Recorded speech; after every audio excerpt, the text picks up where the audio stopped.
பேரலை நேயர்களுக்கு வணக்கம். இன்றைய நமது நேர்காணலில் ஐக்கிய விவசாயிகள் முன்னணியினுடைய மாநில ஒருங்கிணைப்பாளர் தோழர் கே பாலகிருஷ்ணன் அவர்கள் இணைந்திருக்கிறார். தோழர் வணக்கம். வணக்கம். தமிழ்நாட்டுக்கு மோடி அவர்கள் நாளை வருகை தர இருக்கிறார். எதற்காக அப்படின்னு தேடும்போது அரசு பூர்வமான நிகழ்ச்சி அந்த மாதிரி எதுவும் இல்லை. விவசாயிகள் ஒரு மாநாடு நடத்துகிறாங்க. அந்த மாநாடு 2 நாள் நிகழ்வாக இருக்க போது அந்த மாநாட்டை துவங்கி வைக்கக்கூடிய ஒரு நிகழ்வு, அதற்காக கோவை வருகிறார் அப்படிங்கிற செய்தியை பார்க்க முடிந்தது. தொடர்ச்சியாக விவசாயிகள் விவசாய மசோதாவுக்கு எதிராக போராடுகிறார்கள் அப்படிங்கிற செய்தியை கடந்த 4-5 ஆண்டுகளாக நம்ம தொடர்ச்சியாக பார்க்குறோம். நீங்கள் உட்பட பலரும் சலோ இந்தியான்னு சொல்லி டெல்லி வரைக்கும் பயணம் பண்ணியிருந்தீங்க. திடீரென்று விவசாயிகளுக்கான ஒரு நிகழ்ச்சியை அதை தொடங்கி வைப்பதற்கு மோடி, அதுவும் தமிழ்நாட்டில் கோவையில் வருகிறார் அப்படின்ன உடனே அது என்னன்னு தேடி போகும்போது ஒரு செய்தி வருது. இது அரசியல் நிகழ்வு அல்ல, முழுக்க முழுக்க விவசாயிகள் தன்னெழுச்சியாக இந்த ஒரு நிகழ்ச்சியை ஏற்பாடு செய்கிறோம். கிட்டத்தட்ட 5000த்திற்கும் மேற்பட்ட விவசாயிகள் தென் இந்தியாவிலிருந்து கேரளா, கர்நாடகா, ஆந்திரா, பாண்டிச்சேரி உட்பட எல்லா இடங்களிலிருந்தும் ஒரு பிரம்மாண்டமான நிகழ்ச்சியை அதை ஏற்பாடு பண்ணுறோம் அப்படின்னு அந்த நிகழ்ச்சியை ஏற்பாடு செய்யக்கூடிய திரு பாண்டியன் அவர்கள் பேட்டி கொடுத்ததை பார்க்க முடியுது. ஆக்சுவலாக விவசாயிகள் முழுக்க மோடிக்கு ஆதரவாக இருக்கிறாங்களா? அப்படி ஒரு பிம்பம் வருதே. அதாவது நீங்கள் கேட்குற கேள்வி, விவசாயிகள் மோடிக்கு ஆதரவாக இருக்கிறார்களா? 2020-21 ஆண்டில் சுமார் 381 நாட்கள் போராடி 721 விவசாயிகளை பலி கொடுத்து ஒரு நீண்ட நெடிய போராட்டத்தை நடத்தியது இந்திய விவசாயிகள். அவர்கள் எப்படி மோடிக்கு ஆதரவாக இருக்க முடியும்? அப்போ ஆதரவாக இருக்கிறது யாருன்னு சொன்னால், வெள்ளைக்காரர்களை கும்பினர்களை எதிர்த்து போராடும்போது கூட எட்டப்பன்களும் புதுக்கோட்டை மகாராஜாக்களும் இருந்தார்கள், சிராஜ் உத்தவ்லாக்கள். எனவே அது அல்ல பிரச்சனை. பெரும்பாலும் ஒரு அரசை எதிர்த்து அல்லது ஒரு பிரச்சனைக்காக, கோரிக்கைகளுக்காக போராட்டம் போய்கொண்டிருக்கும் பொழுது அந்த அரசிற்கோ அல்லது அந்த ஆளும் வர்க்கத்திற்கு ஆதரவாக உள்ளவர்கள் சிலரை பொறுக்கி எடுத்து அவர்களுக்கு வேண்டிய சகல விஷயங்களையும் ஆசீர்வாதங்களையும் கொடுத்து செய்யக்கூடும். எனவே இது ஆச்சரியப்படுவதற்கு ஒன்றுமல்ல. இது விவசாயிகளுக்கு ஒன்று. இரண்டாவது, தன்னெழுச்சியாக தென் மாநிலங்களிலிருந்து எப்படி சாத்தியம்? தன்னெழுச்சி என்றால் இயல்பாக திடீரென்று ஒரு கூட்டம் நடக்கிறது என்றால் தன்னெழுச்சியாக 10 பேர் கத்துவதற்காக அங்கிருந்து 10 பேர், இங்கிருந்து 10 பேர், இங்கிருந்து 10 பேர், அங்கிருந்து 100 பேர் தென் மாநிலங்களிலிருந்து வருகிறார் என்றால் அது தன்னெழுச்சி எவ்வாறு? தன்னெழுச்சியாக இருக்க முடியாது. இது அமைப்பாக அணிதிரட்டப்படுகிறது. யாரால் அணிதிரட்டப்படுகிறது என்று கேள்வி. ஆமாம், யார்? இது தட்டையாக சொல்லும்போது விவசாயிகளை கொச்சப்படுத்துகிறாங்க அப்படின்னு ஒரு பொருளோடு வந்துடாதா? அதாவது யார் வேண்டுமானாலும் விவசாயிகள் என்று பேர் சொல்லிக்கொள்ளலாம். எடப்பாடி சொன்னார் நானும் ஒரு விவசாயி தான் என்று சொன்னார். உங்களுக்கு ஞாபகம் இருக்கும், அவர்தான் 3 விவசாய அந்த விரோத சட்டங்களுக்கு ஆதரவாக தன்னுடைய எம்பியை நாடாளுமன்றத்திலே விவசாயிகளுக்கு எதிரான அந்த மசோதாவிலே வாக்களிக்க செய்தவர் எடப்பாடி. இங்கே சொல்லுகிறார் நானும் விவசாயி தான் என்று. எப்படி அவரை விவசாயி என்று நாம் ஏற்றுக்கொள்ள முடியும்? விவசாயியின் மகன்னு மோடியும் சொல்கிறார்ல, ஏழை தாயின் மகன். ஏழை இருக்கலாம் நண்பரே.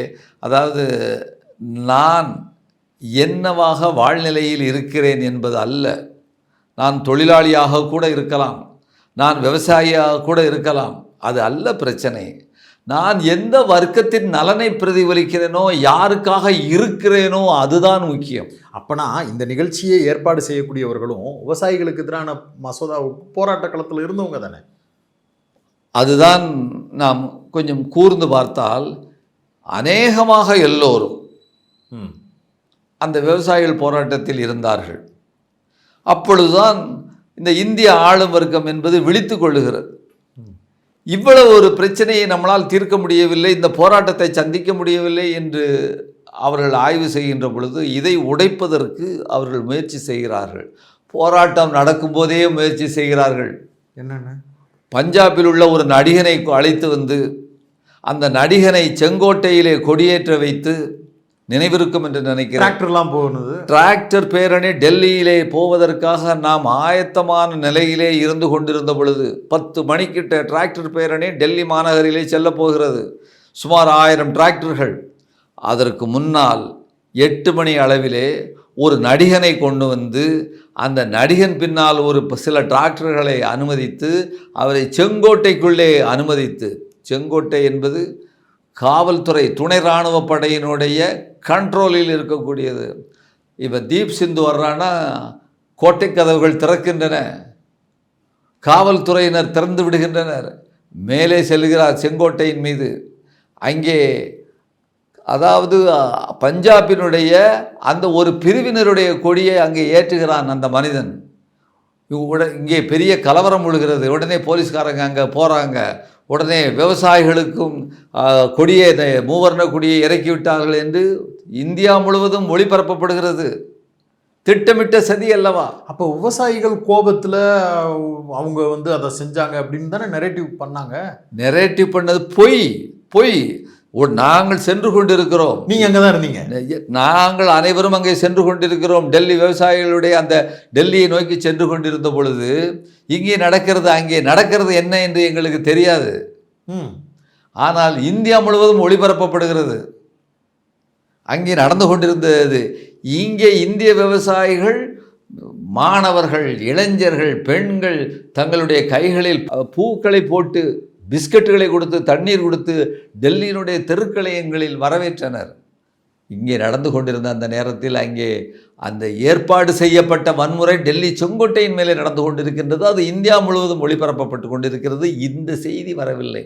ஒரு அரை மணி நேரம் கழித்து நாம் தெரிந்து கொண்டு உடனடியாக ஒரு இராணுவ கதியிலே நம்முடைய போராட்டத்தை, அந்த டிராக்டர் பேரணியை விலக்கி திரும்பவும் நம்முடைய இடத்திற்கு சென்றோம். எனவே நான் சொல்ல விரும்புவது, அவர்களும் விவசாயிகள்தான் என்று சொல்லி சில பேர்களை திரட்டி அனுப்பினார்கள். அரசாங்கம் இவ்வாறு பல முயற்சிகளை மேற்கொண்டது எங்களுடைய அந்த டெல்லி போராட்டத்தை தோற்கடிப்பதற்கு. வங்காளத்திலிருந்து ஒரு இளம்பெண் எங்களுடைய போராட்டத்தினுடைய தீவிரம் கண்டு பார்க்க வருகிறார். அங்கே என்ன செய்தி வருகிறது என்றால், மறுநாள் விவசாயிகள் அந்த பொண்ணை பலாத்காரம் செய்தார்கள் என்று செய்தி வருகிறது. திடுக்கிட்டு போய் அந்த பெண் ஆஸ்பத்திரியில் அனுமதிக்கப்பட்டிருக்கிறார். அந்த பெண் வந்து வெளியே சொல்லுகிறார், எங்களை இவ்வாறு மானவங்கப்படுத்தியது விவசாயிகள் அல்ல, அங்கே வெளியே இருந்து வந்த சில நபர்கள் என்று சொல்லுகிறார். எனவே ஒவ்வொரு கட்டத்திலும் விவசாயிகளுடைய போராட்டத்தை, அதாவது சம்பவம் நடக்காததை நடந்ததா சொல்லலை, நடத்தப்படுகிறது. அது உங்களை போன்ற போராட்டக்காரர்கள் பண்ணீங்கன்னு சித்தரிக்கிறாங்க. அது அவர்கள் ஏற்பாடு செய்யப்பட்டது. அவங்க ஆல்ரெடி கையில் வச்சிருக்கக்கூடிய கோடி மீடியாக்கள் மூலமா இந்தியா முழுக்க அதை ஸ்ப்ரெட் பண்றாங்க. அது அப்ப நோக்கம் என்னன்னா, விவசாயிகள் போராட்டத்தில் ஒரு அசம்பாவிதம் நடக்குது, போராட்டமே மோசமான போராட்டம் என்று சித்தரிப்பது. ஓகே, சித்தரிப்பது. இப்படி பல செய்திகளை நாம் சொல்லலாம். தமிழ்நாட்டுக்குன்னு என்ன பர்டிகுலராக பண்ணாங்க? தமிழ்நாட்டிற்கு வந்து அவர்கள் அந்த அளவிற்கு அவர்கள் செய்யவில்லை. தமிழ்நாட்டில் அவர்களால் செய்ய முடியவில்லை. இங்கே வந்து அதற்கு காரணம், இங்கே நேரடியாக பாஜகவினுடைய அந்த ஆட்சிக்கு அந்த கொள்கையை ஏற்றவர்கள் இல்லை. அப்போ அதிமுக ஆட்சி தான் இங்கே இருந்தது. எனவே அவர்கள் ஒன்றும் எங்களை கட்டுப்படுத்தினார்கள் மற்றும் தடியடி கூட செய்யவில்லை. எங்களுடைய போராட்டத்திற்கு அந்த காலகட்டத்தில் அனுமதி வழங்கப்பட்டது. ஆனால் டிராக்டர் பேரணி ஒன்று நடக்கும் பொழுதுதான் எங்கள் மீது தடியடி நடத்தப்பட்டது. அது வேறு விஷயம். ஆனால் எங்கள் போராட்டத்தை கொச்சைப்படுத்த வேண்டும் என்று எந்த நேரத்திலும் தமிழ்நாட்டில் இது போன்ற விஷயங்கள் நடைபெறவில்லை. டெல்லியிலே நடைபெற்றது.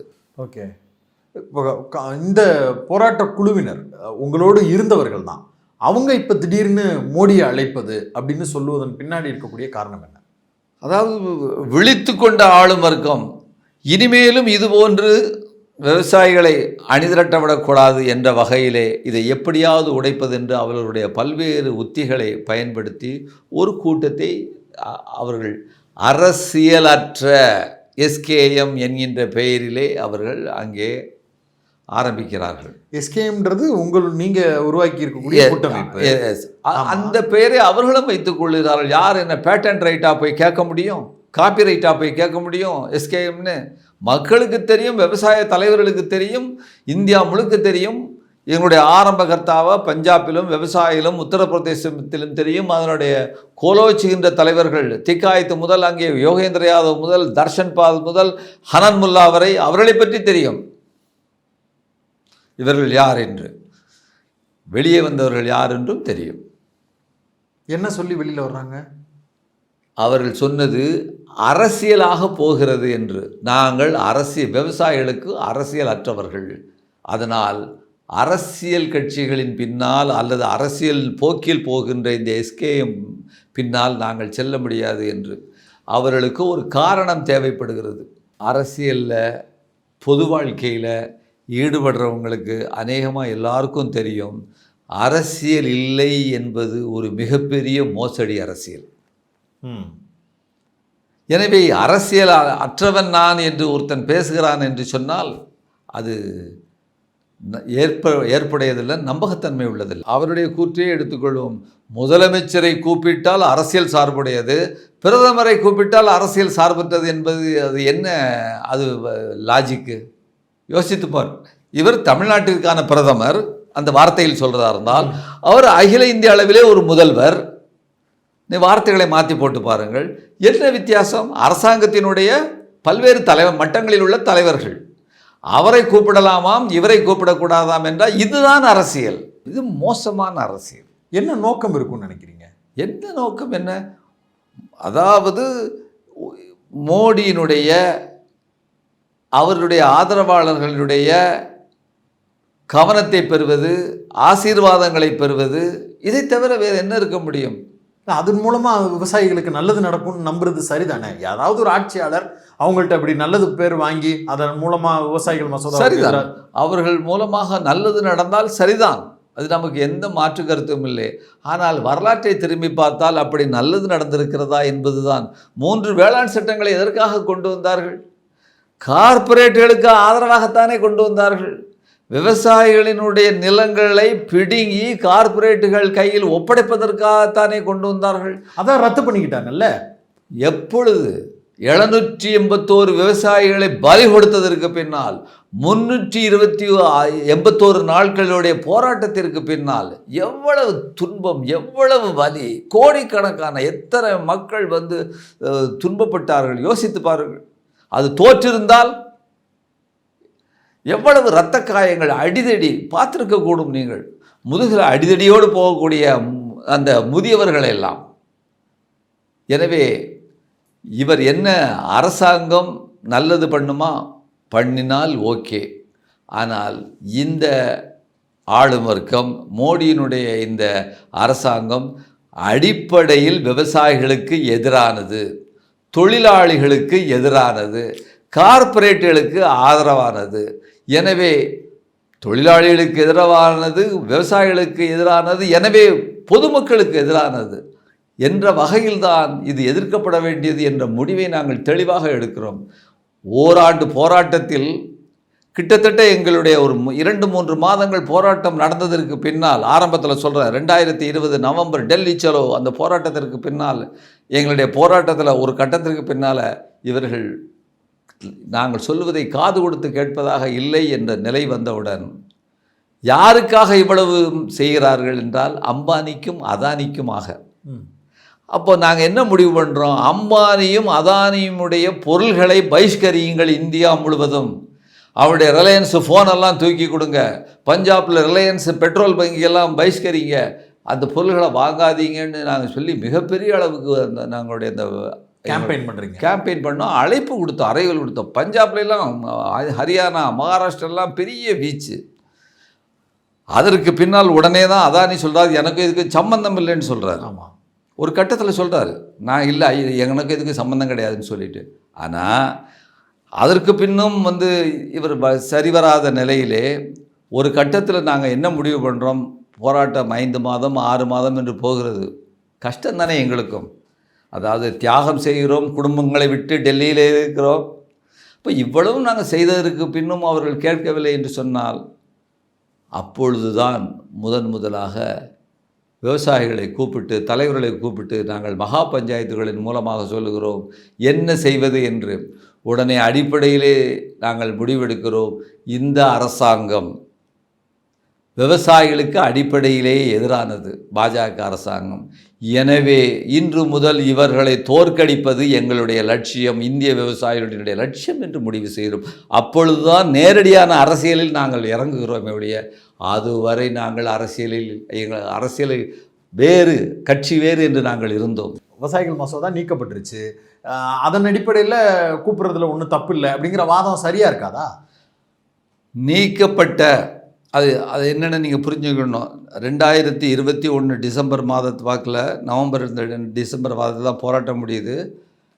பிரதமர் மோடி அவர்கள் பாராளுமன்றத்திலே அனௌன்ஸ் பண்ணுறார், நாங்கள் இந்த 3 வேளாண் சட்டத்தை ரத்து செய்கிறோம் என்று.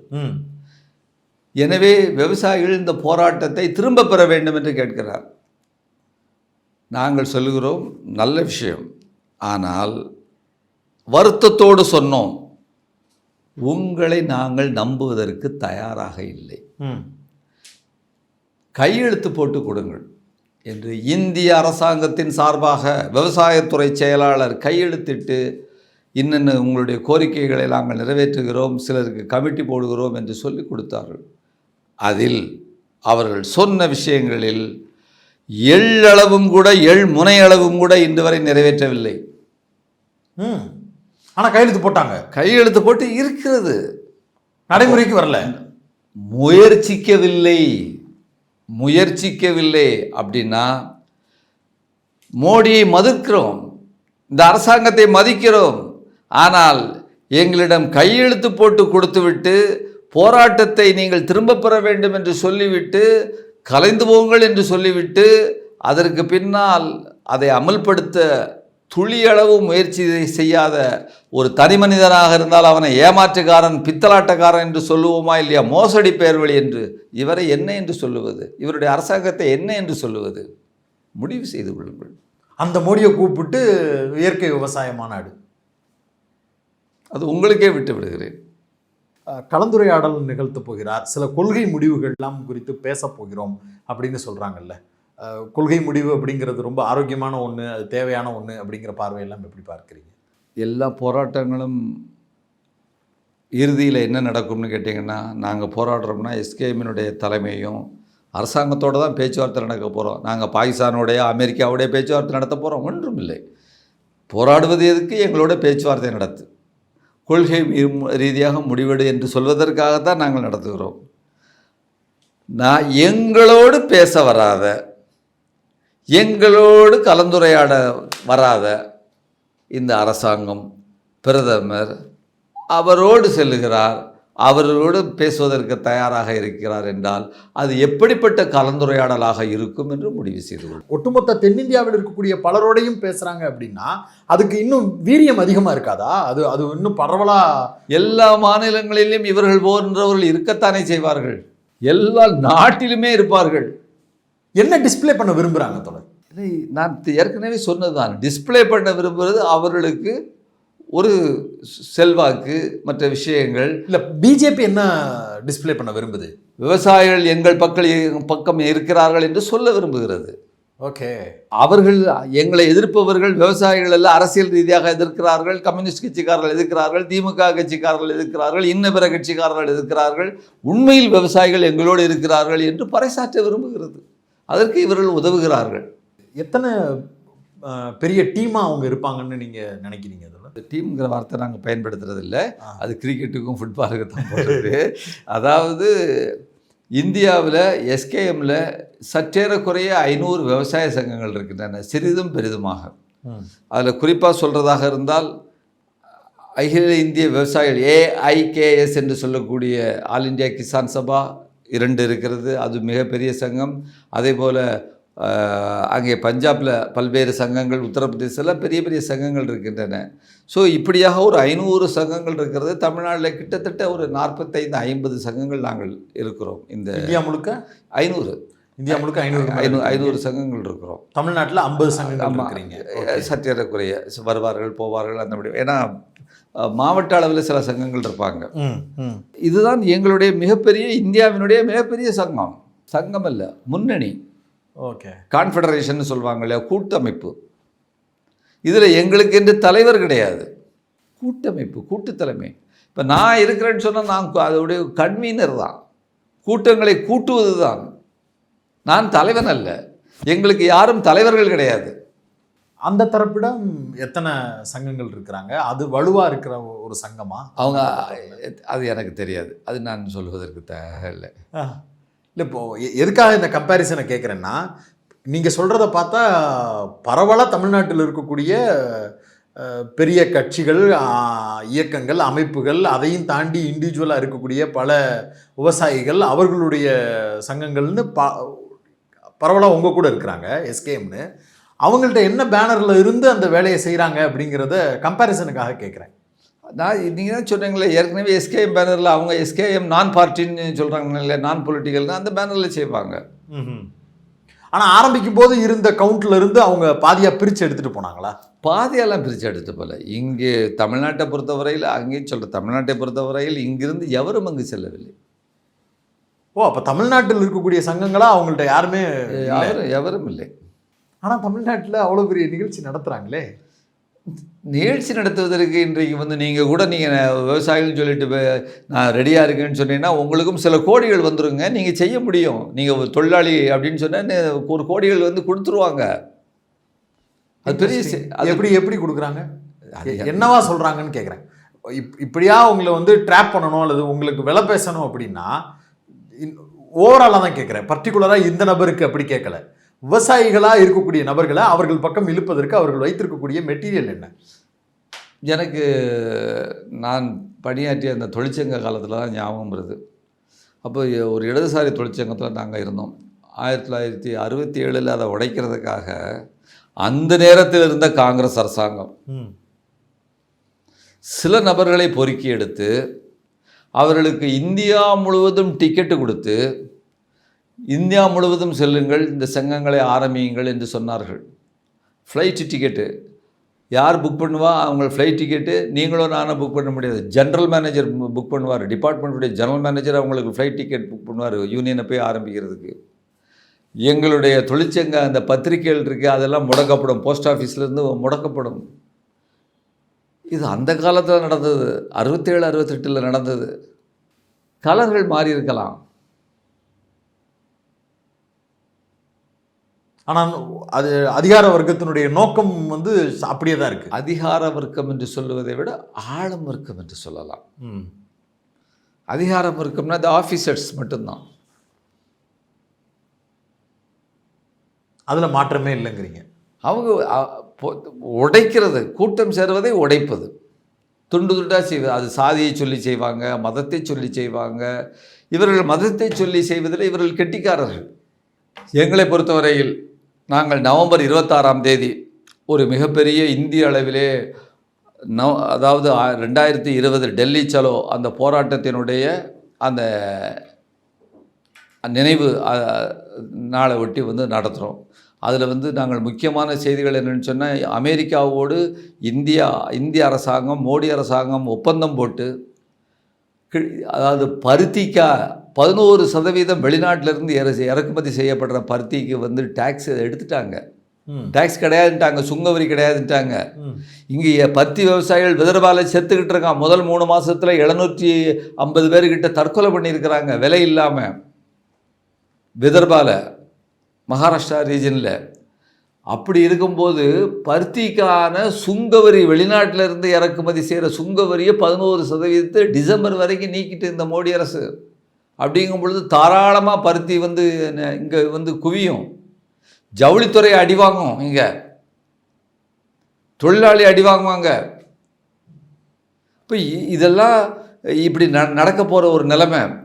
இப்போ அந்த விவசாயிகளுக்கு இங்கே விவசாயிகள்னு சொல்லிட்டு கொஞ்சம் பேரை கூப்பிடுறாங்க, கூப்பிட்டு செய்கிறாங்கன்னு சொன்னால், அடிப்படையில் மக்களை ஒவ்வொரு வடிவத்திலையும், தொழிலாளிகளை தனியாக, விவசாயிகளை தனியாக, இன்னும் பெண்களை தனியாக, தங்களுக்கு ஆதரவான ஒரு கூட்டத்தை ஆதரவு என்று சொல்லுவதை விட தங்களுக்கு மக்கள் திரள் ஒன்று சேர்ந்து விடக்கூடாது என்பதில் தெளிவாக அவர்கள் இருக்கிறார்கள். அதுதான் அதற்கு இந்தியாவில் அவர்களுக்கு இணையாக எவரிடமும் இல்லாத வகையிலே இன்றைக்கு பணம் இருக்கிறது. அந்த ரிலீஃப் அந்த பாண்டு மூலமாக வந்திருக்கு.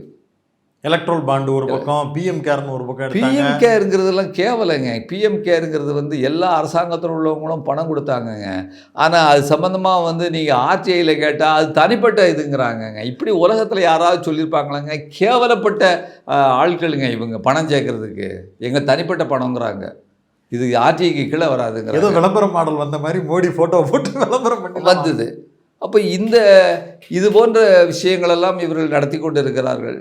எனவே இவர் குறிப்பாக இது இன்னும், அதாவது தேர்தல் வரும்போது, இதுங்க தமிழ்நாட்டு தேர்தல் வரப்போகுது. இந்த தமிழ்நாட்டு தேர்தல் வரப்போகிறது என்று சொல்லுகிற பொழுது அதை தமிழ்நாட்டில் உள்ள மக்களை, சிறுபான்மை மக்களை, தலித்து மக்களை, ஏழை எளிய மக்களை இந்தியாவில் எல்லா இடங்களில் இருந்தோம் வெளியேற்றுவதில் என்பதில் தீவிரமாக இருக்கிறார்கள். இது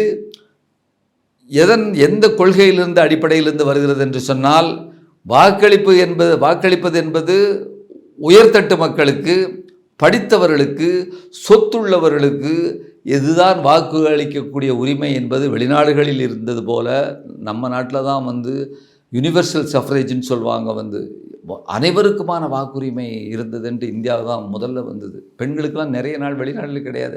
அப்படிப்பட்டதை காலி பண்ணுறதற்கான ஒரு ஐடியாலஜியாக வந்துக்கிட்டு இருக்கு.